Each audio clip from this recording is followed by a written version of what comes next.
kesempatan kami berikan. Baik, terima kasih atas kesempatan yang diberikan. Pertama-tama saya mengapresiasikan atas presentasi dari kelompok.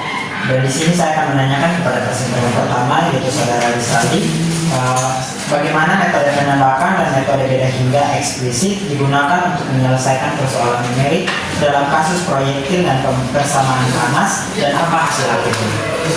Oke, baik, saya menjawab pertanyaan dari Simon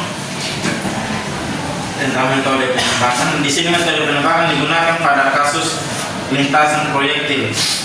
Nah, untuk menyelesaikan masalah nilai batas dari permasalahan diferensial orde 2, prosesnya melibatkan yang pertama, mengubah persamaan orde 2 menjadi sistem persamaan orde 1. Yang kedua, menemukan kemiringan awal dengan aturan trapezium, lalu menyelesaikan sistem dua persamaan. Yang ketiga, hasil akhirnya, kemiringan awal adalah 2 dan kemiringan akhir adalah 0. Yang keempat, dengan kemiringan awal tersebut, tinggi proyektil diperkirakan 1,5.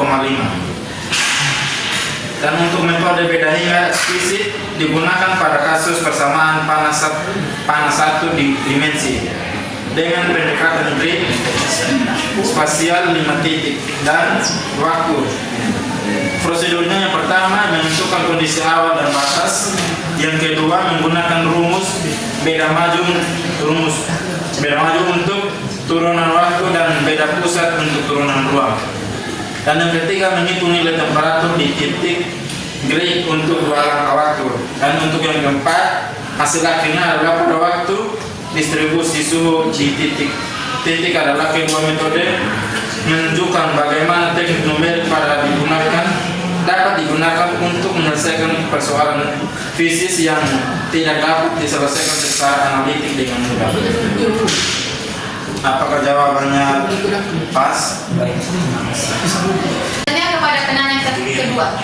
Baik, saya bertanya kepada Profesor, apa peran dari kondisi awal dan kondisi batas dalam proses simulasi ini, dan bagaimana bentuk sinus dari kondisi awal membagi evolusi dari solusi?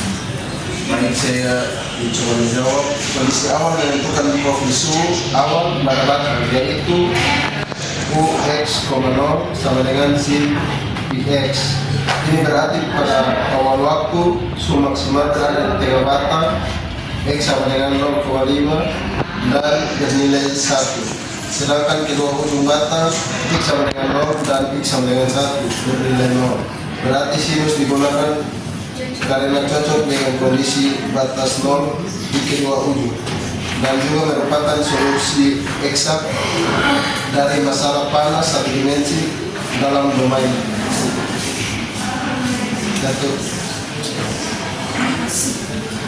Selanjutnya kepada penanya ketiga. Baik, saya mau bertanya kepada Wibi, apa makna fisik dari nilai S0 sampai dengan 2 dan S1 sampai dengan 2 dalam konteks lintasan proyektil ini? Baik, dalam konteks lintasan proyektil ini, S0 dan S1 masing-masing mempresentasikan kemiringan, di mana kecepatan vertikal awal dan akhir dari gerakan benda. Di mana S0 sama dengan 2 berarti proyektil ditembakkan dari titik T dengan kecepatan ke atas sebesar 2 unit. Sedangkan S1 sama dengan 2 menunjukkan bahwa pada saat mencapai T sama dengan 1, proyektil sedang bergerak turun dengan kecepatan min 2 unit. Hal ini konsisten dengan hukum gerak parabola. Proyektil naik mencapai titik tertinggi lalu turun.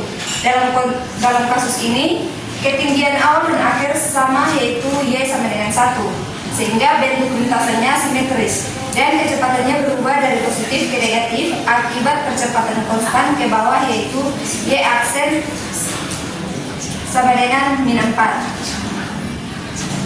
Baik. Selanjutnya kepada penanya keempat. Baik, saya akan lanjut bertanya kepada Susan. Apa peran dari nilai rasio R sama dengan delta T per delta X dalam stabilitas solusi, dan bagaimana nilai R sama dengan 0,16 mempengaruhi perhitungan? Jadi nilai R ini kan bisa kita sebut dengan bilangan Fourier. Nah, bilangan Fourier ini sangat krusial dalam menentukan stabilitas skema eksplisit. Nah, untuk metode eksplisit 1D yang digunakan diberikan pada persamaan panas, kondisi stabilitas yang harus dipenuhi itu adalah R sama dengan delta T dibagi dengan delta X kuadrat itu harus lebih kecil atau sama dengan 1, atau harus lebih kecil sama dengan 1/2.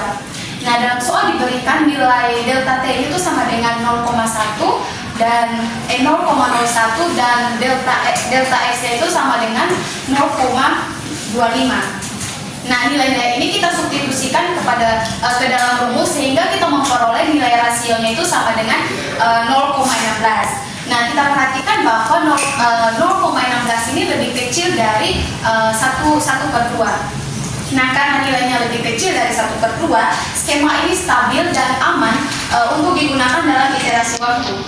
Akan tetapi kalau nilai R-nya itu dia melebihi dari 1/2, maka solusi numerik menjadi tidak stabil dan akan menghasilkan hasil yang menyimpang atau divergen.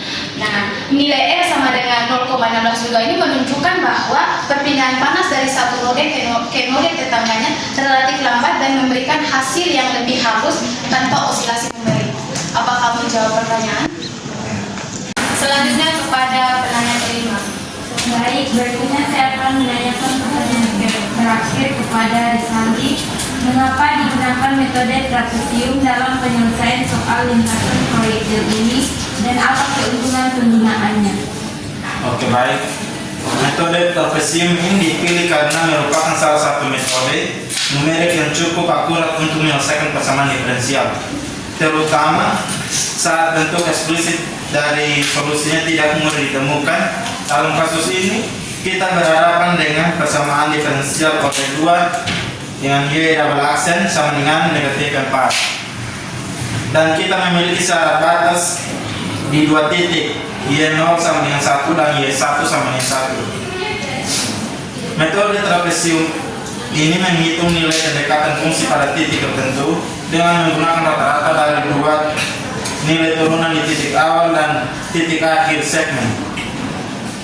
Ini memberikan hasil yang lebih akurat dibandingkan metode Euler karena menghitung rata-rata perubahan dalam interval, bukan hanya dari satu sisi. Nah, untuk keuntungan dari metode ini, yang pertama lebih akurat daripada metode Euler sederhana. Yang kedua, mudah diimplementasikan secara iteratif. Dan yang ketiga, cocok digunakan dalam sistem tembakan atau shooting method untuk menyelesaikan BVP atau boundary value problem. Apakah menjawab pertanyaan dari Tina?